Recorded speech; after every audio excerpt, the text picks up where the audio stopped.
Luzon, Visayas, Mindanao at sa buong mundo, isang mega loud shout out. Kung tagulan, namamatay ang mga halaman sa sobrang tubig. Kung tag-araw naman sa sobrang init. Mga kataktika, ang lugar na ito ay ating itatransform sa isang taniman. Lalagyan natin ang bubong kung saan tayo maglalagay ng sibuyas at strawberry. Kaya mga kataktika, samahan niyo ako sa pag-transform ng lugar na ito na magiging taniman at may manok sa lower ground. Ito mga kataktika, gagamitin nating pambrace, yung pahalang, para maging silbing sahig ng ating taniman. Ayan mga kataktika, so ito yung gagamitin natin na sahig ng ating taniman. At yung ilalim na yan na nakikita nyo puro tambak. Yan, dyan natin pagagalain o magiging exercise area yan ng ating mga silky chicken. Silky chicken ang papupuntahin natin dyan dahil hindi sila malipad. So mababa lang ang lipad nila, so hindi sila makakaalis dyan. Yan. Mga kataktika, huwag din muna tignan, masakit sa mata. Pero maaayos din natin yan. Kailangan lang ng ating dedication. Yan. So yan mga kataktika, lalagyan natin yan ng transparent roofing para yung mailalagay natin na halaman dito ay mabubuhay kahit na tagulan o tag-araw. Ibig sabihin, through the years mga kataktika, po pwedeng maghalaman sa lugar na ito. Yan. So tali-tali lang, tie wire. Ganyan mga kataktika ang gagawin natin. Yan. So mga kataktika, ang gagawin natin dito ay integrate natin. Merong alagang manok sa ilalim at nasa taas may mga halaman. So gagawin din natin dito mga kataktika, yan, lalagyan natin ng sako after natin magawa yung pinakasahig. Diyan natin ilalagay ngayon yung mga tuyong dahon, tuyong sanga ng malunggay, yan, tuyong sanga din ng papaya. Yan, at saka natin lalagyan ng lupa. O mga kataktika, ito yung gagamitin natin na lupa. Meron tayong carbonized rice hull. Yan, lalagyan natin ng lupa. Lalagyan din natin ng rice hull. Mix natin yan and lalagyan natin yan ng chicken manure mga kataktika. So yan ang mixture ng gagamitin natin na lupa. Yan. So ang advantage nito mga kataktika, magaan ito dahil hindi naman pure lupa ang gagamitin natin. Yan, magaan yan. Pag nilagay natin dito sa taas, magaan yung ating taniman at the same time ay maganda yung kalidad ng taniman. Dito yung mag-integrate tayo ng sibuyas at strawberry. Ito yung unang sibuyas na sinubukan natin. Kung po pwede na mabuhay yung sibuyas na galing sa palengke. Yan siya. Nabuhay. So nakita natin, pwede pala ang ganong pamamaraan. Yan. Pakita ko sa inyo, nandito yung nung malaman natin na po pwede na mabuhay. Ayan. Ito yung naipon natin ng 1 linggo.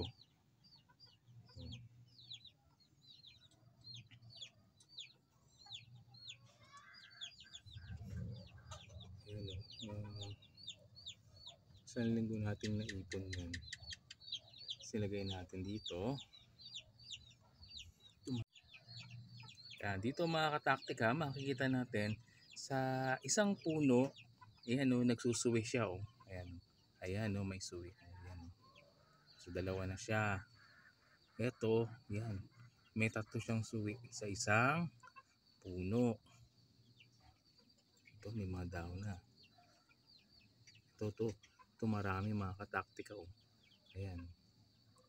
So ganyan ang ginagawa. Ayan, ito mga kataktika. Oh, 'di ba? Mataas na. So ganito ang ating ginagawa na pagtatanim ng sibuyas. Sabi nga kumukuha lang tayo dun sa galing sa palengke. So pag magluluto, hindi natin sinasagad yung pagkat. para ma-save natin yung pupwedeng itanim. Yan. Yan mga kataktika. Dahil may panahon na mahal ang sibuyas, yan, natin ilagay. Ito mga kataktika, yung tataniman natin ng sibuyas at strawberry. Yan. Dahil dito hindi sila mababasa ng ulan at mapoprotektahan sa sobrang init ng araw.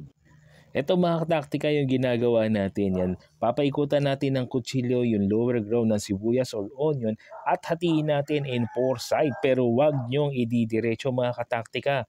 Yan, siguraduhin lang natin na buo yung middle part. At tatanggalin natin yan dahan-dahan. Dahil pag naputol yung shoot na yan o usbong na yan, sayang mga kataktika. Wala kang pantanim. Panluto meron. Ito mga kataktika ay isang pamamaraan o taktika para magkaroon tayo ng pananim na sibuyas mula sa mga binibili natin sa palengke dahil mahal ang sibuyas at pwedeng itanim sa maliit na spasyo sa ating bakuran. Yan mga kataktika, yan yung naipon natin. Ito na ngayon yung naiipon na pangalawang linggo mula nang tayo ay nakaisip na kumuha ng pananim. Ngayong araw na to, maglilipat na tayo ng sibuyas at strawberry. Ito mga kataktika, ito yung runner ng strawberry natin. Yan, nakita nyo. Pinaikutan natin 4 na side at ta-transfer natin dito sa ating ginawang taniman. Yan mga kataktika. So sa ganyan pamamaraan, hindi na masyadong magagalaw yung kanyang ugat at siguradong higher percentage ito ay mabubuhay. Pwede rin itong bawasan ng mga dahon. Tandaan, don't bury the crown, mga kataktika. Itong crown dapat naka-expose sa lupa, mga kataktika. Hindi mamitay. Yan, repeat the procedure lang. Make a hole. Yan. And lagay ang ating nilipat na strawberry. Yan. Ganyan mga kataktika.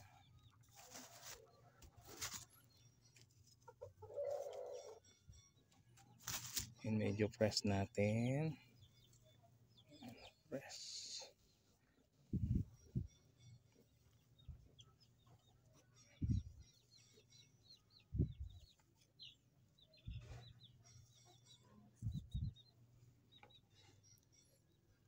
Yan. Naka-expose ulit yung crown. Yan, yung crown niya. Expose. Wag magkakamaling ibabaw sa lupa. Hindi yan mabubuhay.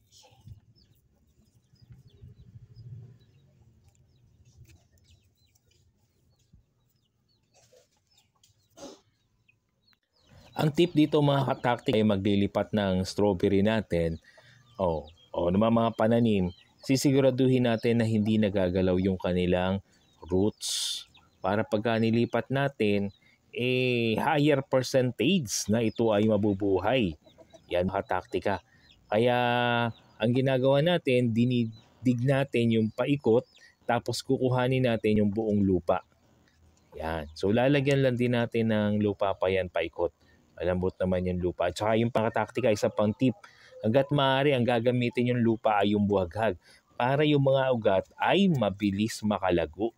Makakuha ng mga nutrients. Mamimili ka. Kung gusto mo magparami ng runner ang ibibigay sa iyo ng strawberry.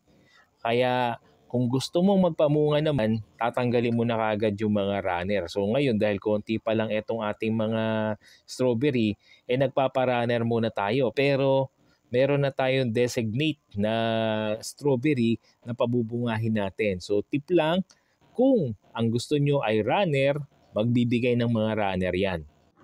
At kung magsisimula kang pabunga, tanggalin mo na ang mga runner.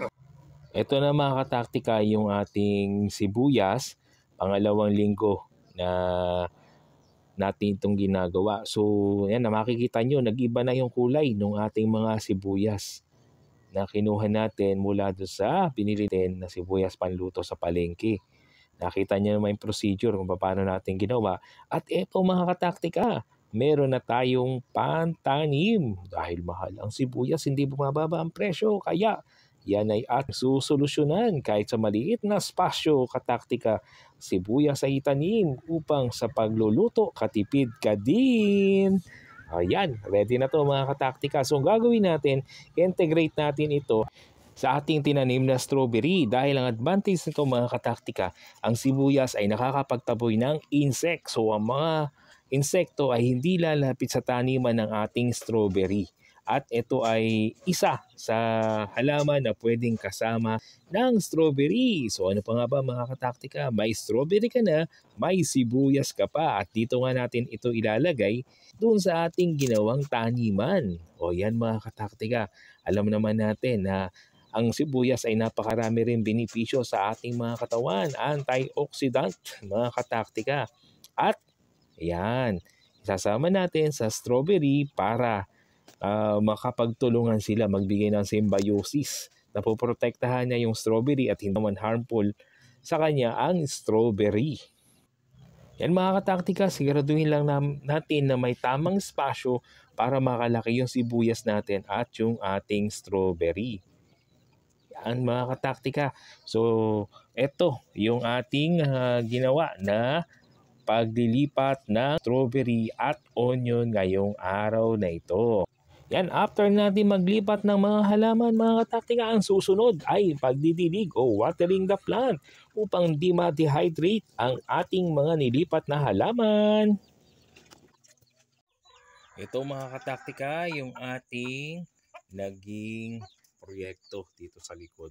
So naglagay tayo ng transparent roofing.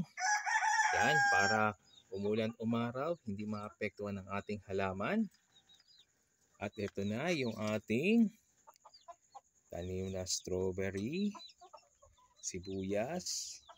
So mga kataktika, katulad ng ginawa natin sa ating grapes, sinubukan natin na lagyan na ito ng transparent roofing para tuloy-tuloy ang paglago ng halaman, tagulan man o tag-araw.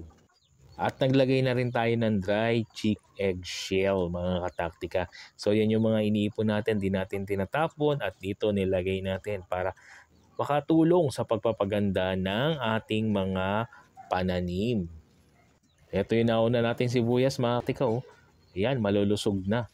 At etong area na to mga kataktika, malinis na.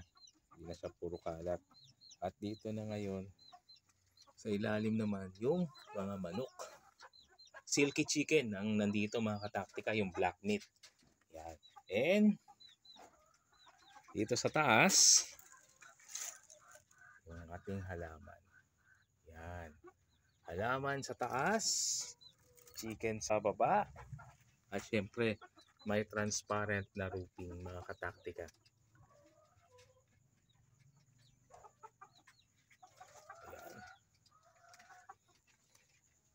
Sana'y inyong naibigan ang ating ginagawang transformation itong lugar na to mga kataktika. Ayan, don't forget to like, share, and subscribe. Tip sa pag-aalaga ng black meat chicken, pagtatanim ng sibuyas at strawberry.